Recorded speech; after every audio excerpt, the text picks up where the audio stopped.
الحمد لله نحمده ونستعينه ونستغفره ونؤمن به ونتوكل عليه ونعوذ بالله من شرور أنفسنا ومن سيئات أعمالنا من يهده الله فلا مضل له ومن يضلل فلا هادي له ونشهد أن لا إله إلا الله وحده لا شريك له ونشهد أن سيدنا وسندنا وحبيبنا وشفيعنا ومولانا محمدا عبده ورسوله صلى الله تعالى عليه وعلى آله وأصحابه وبارك وسلم أما بعد فأعوذ بالله من الشيطان الرجيم بسم الله الرحمن الرحيم محمد رسول الله والذين معه أشداء على الكفار رحماء بينهم تراهم ركعا سجدا يبتغون فضلا من الله ورضوانا سيماهم في وجوههم من أثر السجود ذلك مثلهم في التوراة ومثلهم في الإنجيل فقال النبي صلى الله عليه وسلم اقتدوا بالذين من بعدي أبي بكر وعمر وقال عمر بن الخطاب رضي الله تعالى عنه حاسبوا قبل أن تحاسبوا وكما قال عليه الصلاة والسلام صدق الله وصدق رسوله النبي الكريم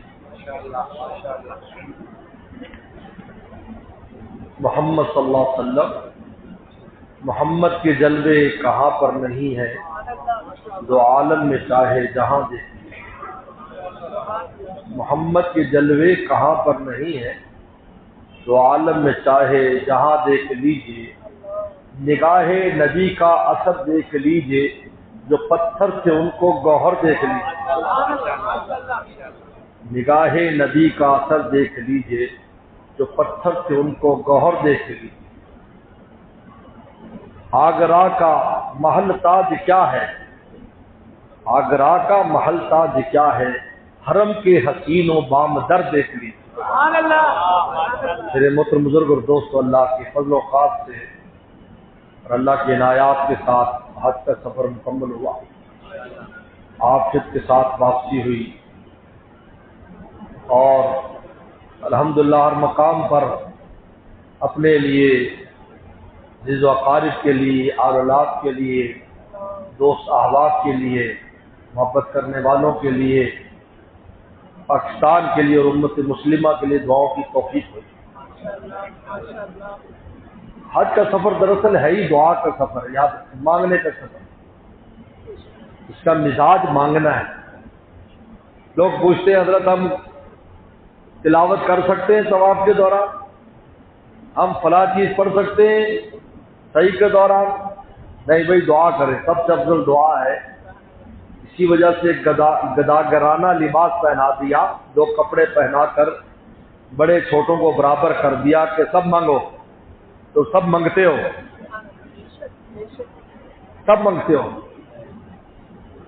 واللہ الغنی انتم الفقراء قرآن نے کہا تم رجسٹرڈ فقیر ہو پوری دنیا کے مالک بھی بن جاؤ تو تم فقیر ہو اس لیے کہ تمہاری چیز نہیں ہے ہماری دی ہوئی ہے بتاؤ اگر کوئی کسی کی قیمتی گھڑی پہن لے یا قیمتی لباس بادشاہ کا 1 منٹ کے لیے پہن لے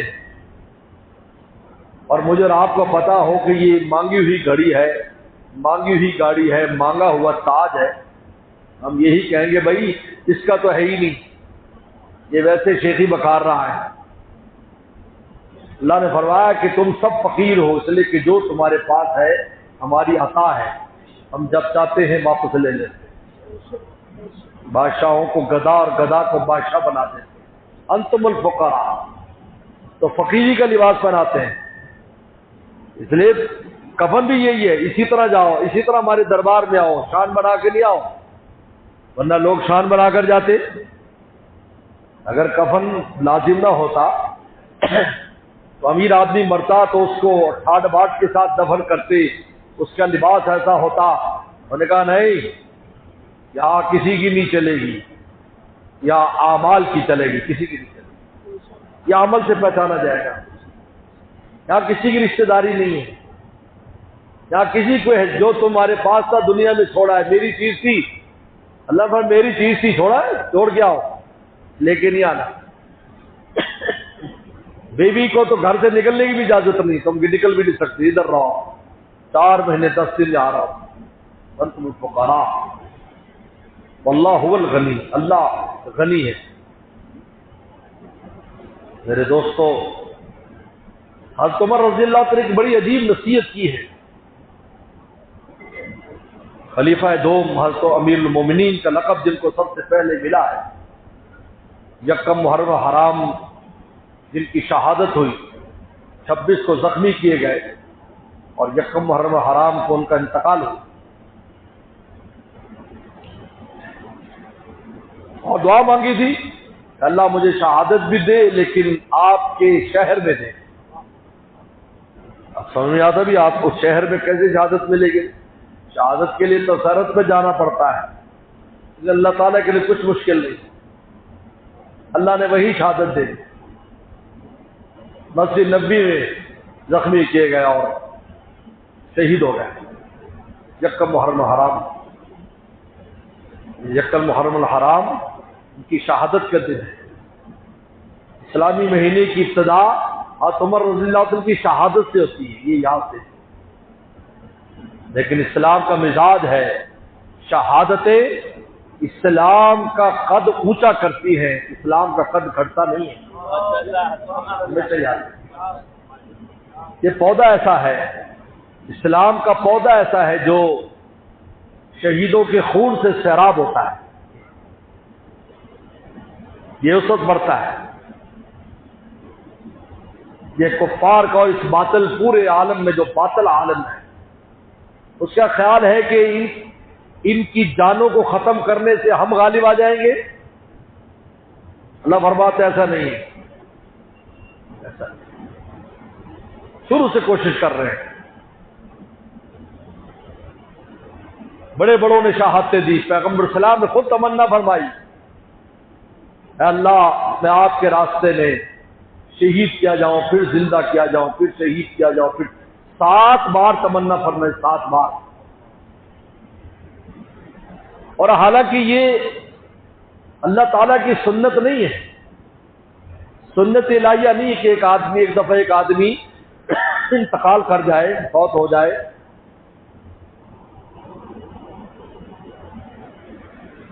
شہید ہو جائے کہ وہ دوبارہ زندہ ہو.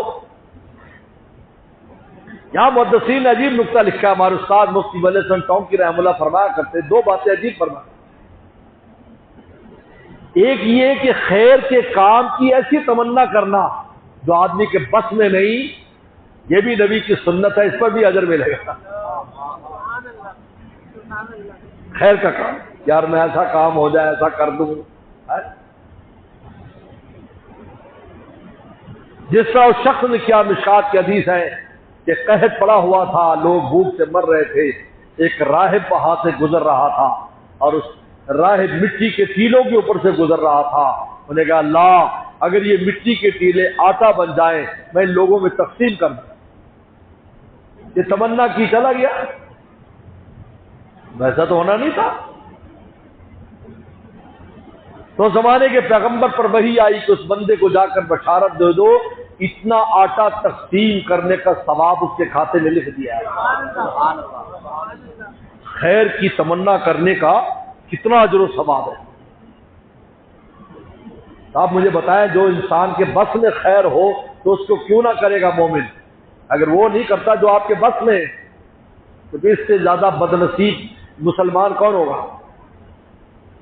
یا ہاں تو اس کی تمنا کرنے کی بھی اجازت ہے جو آپ کے بس میں نہیں ہے، اور یہاں جو بس میں وہ نہیں کرتے، نماز بس میں نہیں پڑھتے، روزہ بس میں نہیں رکھتے، صدقہ خیرات بس میں نہیں کرتے۔ فرمایا 7 دفعہ ہمارے استاد مفتی ولی حسن ٹونکی فرمایا کرتے تھے دوسری بات کہ اللہ اور نبی کی تمنا کو رد نہیں فرماتے، اس لیے آپ کی موت شہادت کی موت ہوئی۔ آپ کو جو خیبر میں زہر دیا گیا تھا سن 6 ہجری میں غزوہ خیبر میں، جو بکری کے دستی میں زہر ڈال کر دیا گیا، اور آپ نے اس کا پہلا لقمہ لیا، اور جب لقمہ لیتے ہی لقمے سے آواز آئی کہ میرے اندر زہر ہے، آپ نکال دیجئے، اور آپ نے فوراً اس کو الگ کر دیا۔ لیکن کچھ صحابہ کھا چکے تھے، وہ موقع پر ہی شہید ہو گئے، اتنا شدید زہر تھا۔ تو رسول اللہ نے ارشاد فرمایا بالکل جس وقت دنیا سے جا رہے طرف بیمار تھے، آپ نے کہا عائشہ میری گردن کی رگیں کٹ رہی ہیں اس زہر سے جو خیبر میں دیا تھا۔ معلوم یہ ہوا کہ وہ زہر آپ کے جسم میں موجود تھا، لیکن آپ کی قوت کی وجہ سے وہ اپنا اثر نہیں دکھا رہا تھا۔ لیکن جب آپ اتنے طویل بیمار رہے، 10-12 دن آپ بیمار رہے اور آپ کمزور ہو گئے، تو زہر نے اپنا اثر دکھایا اور گردن کی رگیں کاٹ دی۔ میرے دوستو، رسول اللہ کی جو موت تھی شہادت کی موت تھی، کیونکہ اسی شے سے شہید ہوئے جس کے لیے آپ کو شہید کرنے کی کوشش کی گئی تھی، وہ چیز رہی جس کو لکھا ہے اگر زخمی ہو جائے مجاہد، چاہے بعد میں گھر بھی آ جائے، لیکن اسی زخم میں اگر اس کی شہادت ہو جاتی ہے تو وہ میدان جہاد کی شہادت کہلاتی ہے۔ قطع بہری میری گردن کی رگیں کٹ رہی، تمنا کی یہی شہید ہو جاؤ۔ مارنے والا کافر تھا عمر رضی اللہ تعالیٰ، آپ شہید ہو گئے۔ ہم عائشہ صدیقہ رضی اللہ فرماتی ہے عجیب ہے، جس دن حضرت عمر رضی اللہ تعالیٰ ایمان لاتے ہیں، صحابہ کرام نے نعرہ مارا اللہ اکبر زور سے۔ صفا جو پہاڑ ہے اس کے پیچھے مکان تھا، زید ابن ارقم رضی اللہ تعالیٰ کو وہاں پر جمع ہوا کرتے تھے، صفا پہاڑ کے پاس۔ یہ صفا پہاڑ بھی بڑا عجیب پہاڑ، ہمارے شیخ یہاں پر بڑی لمبی دعائیں کرتے تھے جب عمرے اور حج میں جاتے تھے، بڑی لمبی، اس لیے کہ اس کی ساتھ ہی رسول اللہ نے ایک بڑا طویل وقت گزارا ہے ساتھ ہی، اور یہ بڑے بڑے اکابر صحابہ وہیں لا کر ایمان لائے، عجیب برکت والی جگہ ہے۔ علاوہ اس کے کہ قرآن نے بھی اس کا ذکر کیا ہے، صفا مروہ کا اور اس کی صحیح کا، اور اما ہاجرہ علیہ السلام کی ایک مجاہدی کی ایک داستان ہے وہاں پر۔ لیکن حضور صلی اللہ علیہ وسلم کا ایک جو دار ارقم تھا وہی تھا، وہیں بڑے بڑے صحابہ، عمر جیسا صحابی وہیں مسلمان ہوا آ کر نعرہ مارا، نعرہ تکبیر، حرم تک آواز آئی۔ حرم میں کفار کا قبضہ تھا، ہر طرف بیٹھتے تھے تاکہ کہیں بھی کوئی مسلمان نہ آئے، حضور صلی اللہ علیہ وسلم کسی جگہ پر بھی ان کو جگہ نہ ملے، اس انداز میں بیٹھتے تھے۔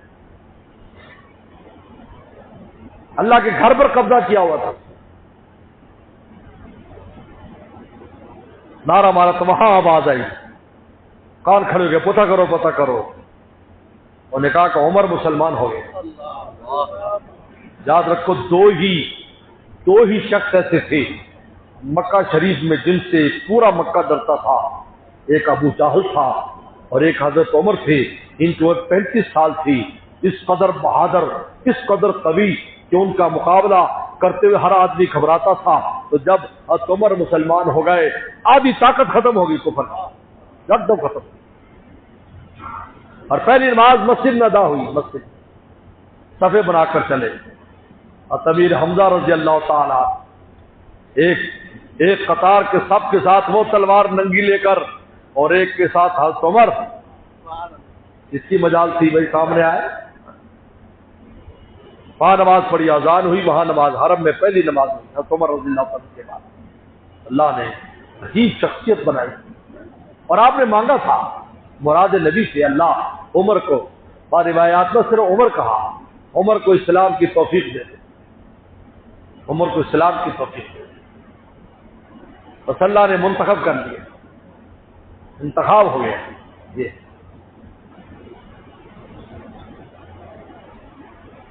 تو اس وقت صحابہ اکرام خوش ہوئے، نعرہ لگا کر جبریل السلام آئے کہ اہل اسلام اور آسمان والے عمر کے اسلام لانے سے خوش ہو گئے. اور دوسرا جب وہ دنیا سے گئے شہید ہوئے، اما عائشہ فرماتی ہیں رضی اللہ تعالیٰ عنہ کہ ہمیں لگا اس سے پہلے کوئی مصیبت ہی نہیں آئی جتنی آج مصیبت آئی. آپ فتنوں کے سامنے دروازہ تھے، دروازہ تھے. اب تو حذیفہ بن یمان فرماتے ہیں مجھ سے پوچھا عمر نے کہ فتنے کے بارے میں رسول اللہ سے آپ نے کیا سنا؟ کہا کہ انسان کو جو گھر بار میں فتنے پیش آتے ہیں وہ انسان کی نماز، روزہ، صدقہ، زکات سے وہ معاف ہو جاتے ہیں. گھر میں جو بے قاعدگیاں ہوتی، میاں بیوی کے جھگڑے ہو جاتے ہیں، بچے کے ساتھ کوئی ہو جاتا ہے، یا بچہ باپ کے ساتھ کر لیتا ہے، ماں کے ساتھ کر لیتا ہے، جب نماز پڑھتا ہے اللہ اس معاف کر دیتے ہیں. اللہ کہ بہت گستاخی نہ ہو، ورنہ نارمل عادی چیزیں پیش آتی رہتی ہیں، اس میں کوئی گستاخی مطلوب نہیں ہوتی. ایک بچے کو کہتا ہے جب میرا کام کر رہے ہیں ابا میں نے بھی نہیں جانا، بس میں نہیں جاؤں گا. اب یہ نارمل انداز میں کہہ رہا ہے، اس کو کوئی اور کام ہوگا، اس نے اپنی کوئی جانا کہیں ہوگا، فٹ بال کھیلنا ہے، میچ ہونے سے ہونے والا ہے، وہ کہتا ہے میں نہیں جانا ابا، تیرا کام کسی اور کے ذمہ لگا دے. ایسی چیزیں گستاخی میں شمار نہیں ہوتی.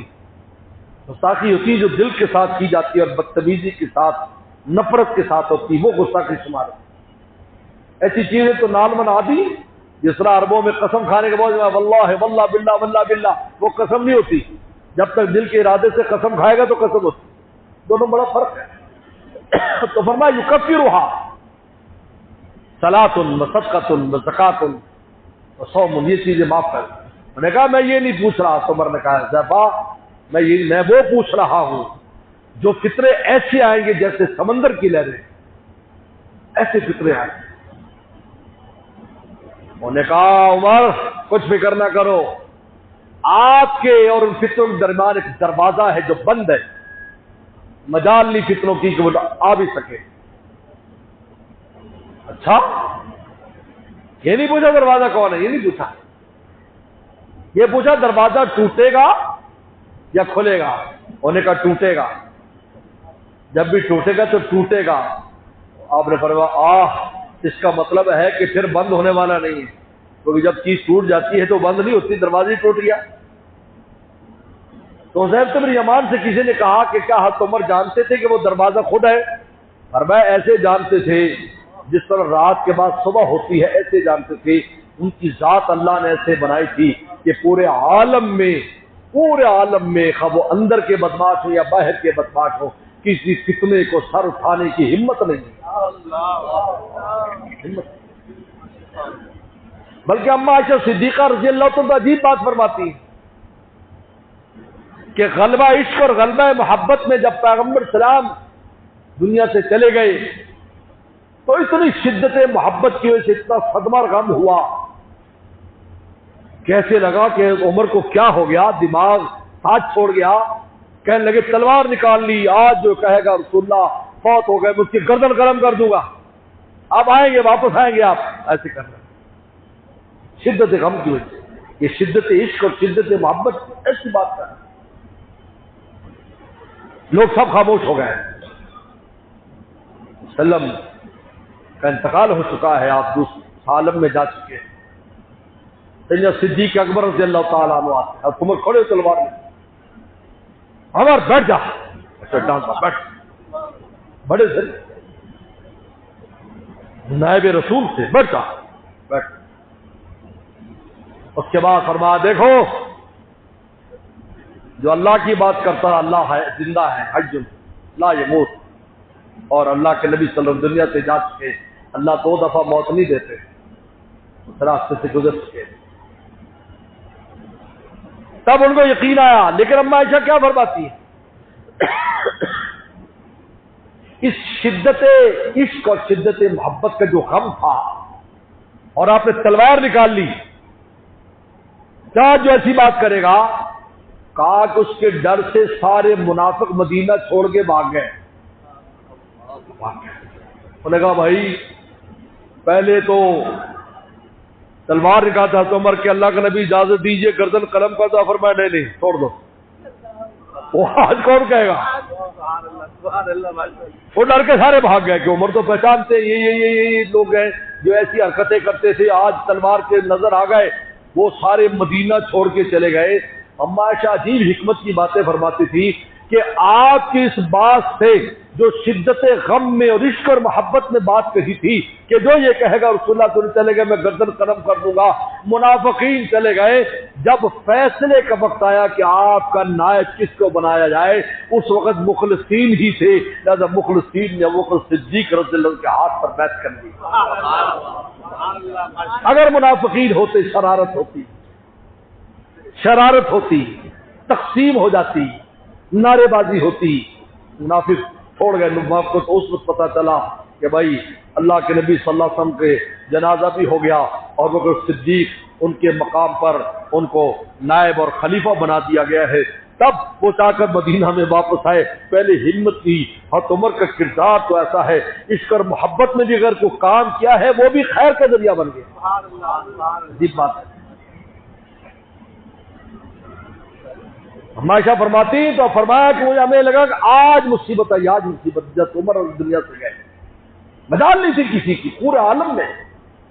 یا جو بڑے بڑے چودھری بنے ہوئے اس وقت بھی موجود تھے، ہمت نہیں تھی ان کی، خسر پسر میں باتیں کرتے تھے خوف کی وجہ سے اپنے گھروں میں بیٹھ کر، ہمت تو اونچی آواز میں بات کرے اور عمر کا نام لے کر بچوں کو ڈراتے تھے۔ ایسی خیریں جاری کی، ایسی خیریں جاری کی، اللہ اکبر۔ آج پوری دنیا میں یہ جو بڑے بڑے لاٹ پادری بنے ہوئے اور نئے نئے قوانین کہتے جی بڑے ہمدردانہ قوانین، یہ سارے قوانین تو وہ ہیں جو حضرت عمر رضی اللہ عنہ نے جاری کیے ہیں، پہلے قانون ہی کوئی نہیں تھا۔ آج پولیس والوں کو بھی انہیں سلام کرنا چاہیے، فوج کو سلام کرنا چاہیے، بلدیہ والوں کو سلام کرنا چاہیے۔ یہ جتنے بھی مرد خواتین کے قوانین کی بنیاد ہے حضرت عمر رضی اللہ عنہ نے رکھی ہے، اور دینی مسائل کی بنیاد بھی رکھی۔ اس لیے بدنصیب ہے وہ لوگ جو حضرت عمر کے فیصلوں کے بعد اپنے فیصلے اڑاتے، طلاق کے مسئلے میں اڑا رہے، تراویح میں اڑا رہے۔ بھائی حضرت عمر رضی اللہ عنہ صحابہ کی موجودگی میں فیصلے کیے، صحابہ نے مانا، ان کو پتا نہیں تھا؟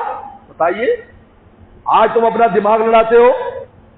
ایک اللہ والے نے بڑی پیاری مثال دی ہے، فرمایا کہ سورج کے قریب جتنے سیارے ہوتے ہیں ان پر رات نہیں آتی، کیونکہ ہر وقت سورج کی روشنی پڑتی رہتی، رات نہیں آتی۔ جو دور ہوتے ہیں ان پر رات دن آتے، جیسے زمین ہے یہ سورج سے دور ہے، اس پر رات بھی آتی ہے دن بھی، چاند ہے سورج سے دور ہے، اس پر رات بھی آتی ہے دن بھی، لیکن جو پلوٹو ہے اور دوسرے اس قسم کے سیارے جو ساتھ لگے ہیں ان کے اوپر رات نہیں آتی۔ انہوں نے کہا جو صحابہ کی جماعت کے دماغ پر رات نہیں آیا کرتی تھی، ان کے دل و دماغ پر، لہذا وہ ہر وقت روشن رہتے تھے کیونکہ سورج کے بالکل ساتھ تھے۔ ہم جتنے امت دور ہوتی جائے گی اتنے اس پر رات اور دن کا کیفیت بڑھتی جائے گی، قرب قیامت میں رات بڑھ جائے گی، دن کم ہو جائے گا، عقلیں کمزور ہو جائیں گی۔ تو بتائیے آج کے لوگ حضرت عمر رضی اللہ عنہ کے فیصلوں کو اگر چیلنج کرے تو کیسے چیلنج کر سکتے ہیں؟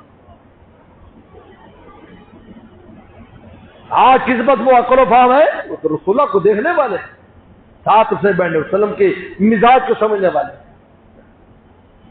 20 آیات ایسی ہیں جو حضرت عمر رضی اللہ تعالیٰ عنہ کے مشورے پر قرآن اتری، مشورے پر اتری 20 آیات ایسی جن میں مشورہ دیا اور اللہ نے قرآن بنا کر فیصلہ آ گیا۔ ایسا اللہ نے قلب دیا تھا اور آپ نے خود فرمایا ہر نبی کی امت میں ایک محدث ہوتا ہے، محدث۔ اگر میری امت میں کوئی محدث ہے تو عمر ہے۔ اور محدث کسے کہتے ہیں؟ یتکلم الحق والا لسانی، جس کی زبان پر حق بولتا ہے، حق اس کو کہتے ہیں محدث۔ ایک ہوتا ہے محدث حدیث پر، ایک ہوتا ہے محدث، دال کے فضل کو محدث کہتے ہیں کہ جس کو ایسا الہام ہوتا ہے اور ایسا کشف ہوتا ہے کہ جس کا کوئی فرق نہیں کر سکتا، بالکل ایسے ہوتا ہے جیسے سامنے دیکھ رہا ہے، اس عالم کی چیزیں ان کو ایسے نظر آتی جیسے اس عالم میں۔ اس سے بزرگوں کے واقعات میں لکھا ہے، حضرت شاہ اللہ فرماتے ہیں عالم مثال کی چیزیں مجھے ایسی نظر آتی جس طرح عالم دنیا کی نظر آتی۔ وہ تو محدث تھے، رسول اللہ نے نصاً فرمایا، چنانچہ آپ دیکھ کر آدمی کو بتا دیتے تھے بھئی یہ ایسا ہے، اس کے اندر کیا ہے، اس کے باہر کیا ہے، اور بتا دیتے۔ حضرت علی کرم اللہ وجہ کا واقعہ لکھا ہے حضرت علی رضی اللہ تعالیٰ عنہ خواب میں پیغمبر سلام کی زیارت ہوئی اور کئی دنوں کے بعد زیارت ہوئی حضور صلی اللہ علیہ وسلم. بہت سے ایسے عجیب لوگ ہیں لکھ دیتے جی صحابہ کرام سے اتنے خواب منقول نہیں ہے کہ آپ کی خواب میں زیارت کی ہو. میں کہ بے عقلے انہوں نے تو دیکھنے میں زیارت کی ہے, ان کو خواب کی زیارت کی کیا ضرورت ہے؟ یہ تو میرا آپ کی تمنا ہے کہ خواب میں زیارت ہو گئی. انہوں نے تو دیکھنے میں زیارت کی اور ایک آنکھ بھی دیکھ لیا تو صحابی بن گئے. حضرت واشی تو ایک لمحے کے لیے آیا تھا. واشی اسلام قبول کیا, فرمایا بس چلے جاؤ, بندہ نظر نہیں آ رہا کیونکہ تجھے دیکھ کر مجھے چچا یاد آتا ہے, میرے دل میں کوئی بات آ جائے تیرے بچہ, ایک لمحے کے لیے. اور پھر گئے تمہارا کبھی وسلم کی ملاقات نہیں ہوئی, لیکن صحابہ کرام میں شمار ہوتے ہیں. اور مسلمہ کذاب کو وصل جہنم کرنے کا اعزاز اسی وحشی کو اللہ نے عطا فرمایا. ایسے زور سے کیونکہ اونچی جگہ پر کھڑا تھا, نہ تلوار پہنچتی تھی نہ تیر وہاں پہنچتے تھے, انہوں نے برچھا اتنی زور سے مارا اس کے سینے میں پار ہو گیا. اور اس وقت اوپر سے ایک لڑکی چیخی, وہ کالے غلام نے قتل کر دیا, ہمارے نبی کو قتل کر دیا. اور اس کے 6-7 فٹ کا اس کا قد تھا, ہاتھی کی طرح جسم تھا, اس کے اوپر سے زمین پر دھڑم لا کر گرا اور صحابہ نے تلوار سے اس کی گردن الگ کر یہ اعزاز دیا ایک لمحے کے لیے. تو خواب دیکھا علی کرم اللہ وجہہ نے, جب خواب دیکھا تو پیغمبر صاحب پر ایک بچی کھجوریں لے کر آئی. علی ادھر آؤ, لے کھجور کھا. اپنے دستے مبارک سے ان کے منہ میں کھجور دی, بہت لذیذ, بہت مزہ. حضرت اور کھلائیے, ایک اور کھلا دی. حضرت اور کھلائیے, ایک اور کھلا دی. پھر جب چوتھی طلب کی کہ نہیں بھائی اوروں کا بھی حق ہے, چلو بھی تقسیم کر دو, مجمع میں تقسیم کر دو. بیدار ہوئے خواب سے, بڑی عجیب کیفیت تاری تھی. روتے ہوئے اٹھے اور وضو کر کے سیدھے مسجد نبی میں آئے. سب سے پہلے روضہ اقدس پر آ کر صلاۃ و سلام پیش کیے. صحابہ کی عادت تھی جب مسجد میں داخل ہوتے مسجد نبی میں تو آپ کو پہلے صلاۃ و سلام کرتے. ایک تابعی غالباً تھے, وہ ایسے ہی چلے جاتے تو خواب میں آپ آئے, ہمارے پاس سے گزرتے ہو, سلام کیوں نہیں کرتے؟ سلام کیوں؟ حاجی مہاد آئے, روزانہ کا معمول بنائے, ایک بار آپ کی خدمت میں حاضری دے, ایک بار تھوڑی دیر کے لیے سلام کرنا. نماز ہو گیا, عمر ان کا زمانہ امیر المومنین عمر ہے, فجر پڑھائی آپ نے, مجمع لگ گیا جیسے ہو جاتا تھا. اور علی بھی آ کر بیٹھ گئے. علی کے دل میں تھا کہ میں خواب سناؤں گا, آج یہ خواب آیا تھا. اتنے میں ایک چھوٹی سی بچی کھجوریں لے کر آئی. اب ان کے ذہن میں بھی حضرت علی کے نہیں ہے کہ میں تو کہتے میں سناؤں گا. فرمایا علی کھجوریں کھانی ہے. آپ نے کھجور لے کر رکھا, میں خود اپنے ہاتھ سے کھلاؤں گا. حضرت علی کے منہ میں ڈال دی, پھر دوسری ڈال دی, پھر تیسری ڈال دی. تو نے کہا حضرت بڑی لذیذ کھجوریں ہیں اور کھلائیے. کہا اگر رسول اللہ خواب میں چوتھی کھلاتے تو عمر بھی کھلا دیتا. یہ محدث ہے, یہ تکلم الحق والا لسان ہے. پھر تو کیسے تھا علی پر جو طاری ہونی تھی وہ جو طاری, گریا طاری ہو گیا ان کے اوپر. ان کو سارا خواب کا کہ عمر وہ نائب رسول تھے, اللہ نے رسول اللہ کا جو خواب تھا وہ نائب رسول کے ذریعے پورا کیا. حضرت عمر اللہ تعالیٰ نے ایک بات ارشاد فرماتے ہیں بخاری شریف میں, ہمیں نصیحت کرتے ہیں حاسبوا قبل ان تحاسبوا. لوگوں اپنا حساب قیامت اور قبر کے حساب سے پہلے خود کر لو. حاسبوا قبل ان تحاسبوا, خود حساب کر لو کتنے تمہاری نیکی اور کتنے تمہارے گناہ ہیں, آج ہی حساب کر لو ورنہ ماں پچھتانا پڑے گا. جو حساب کتاب صحیح کر کے نہیں جاتا تو پکڑا جاتا ہے. عادت والے اس کو پکڑ لیتے ہیں, جیل ہو جاتی ہے, منصب سے بھی معزول ہوتا ہے. میں پہلے حساب کر لو. حاسبوا قبل ان تحاسبوا, قبل اس کے کہ تمہارا حساب فرشتے لے, اللہ لے, اس سے پہلے اپنا حساب کر لو. ہماری زندگی میں نیکیاں کتنی, گناہ کتنے, کمیاں کتنی, لین دین کے معاملات کتنے. حاسبوا. ہمارے حضرت تھانوی رحم اللہ فرماتے ہیں ایک لمحے میں بالغ ہونے سے لے کر آج تک ایک لمحے میں ہر ایک کے سامنے کچا چٹھا آ جائے گا کہ نیکیاں زیادہ یا گناہ زیادہ ہے، پھر سوائے توبہ کے کوئی راستہ نہیں۔ جب توبہ استغفار کرو گے، اللہ کے سامنے ندامت کا اظہار کرو گے، تو اللہ تعالیٰ تمہاری گناہوں کو بھی نیکیوں میں تبدیل فرما دے گا۔ اولئک یبدل اللہ سیئات حسنات، حضرت فرماتے ہیں حاسبوا قبل ان تحاسبوا، اور دوسری نصیحت فرماتے ہیں لا یروغ روعان ثعالب، فرمایا کہ لومڑیانہ چال پر زندگی بسر مت کرو۔ لومڑی کیا کرتی ہے؟ ہر جگہ پر جہاں اس کو مظلوم بننا ہوتا ہے مظلوم بن جاتی ہے، جہاں ظالم بننا ہوتا ہے ظالم بن جاتی ہے، جہاں چور بننا ہوتا ہے وہ چور بن جاتی ہے، جہاں ساتھ بننا ہوتا ہے وہ ساتھ بن جاتی ہے۔ ماحول کو دیکھ کر لومڑی زندگی بسر کرتی ہے۔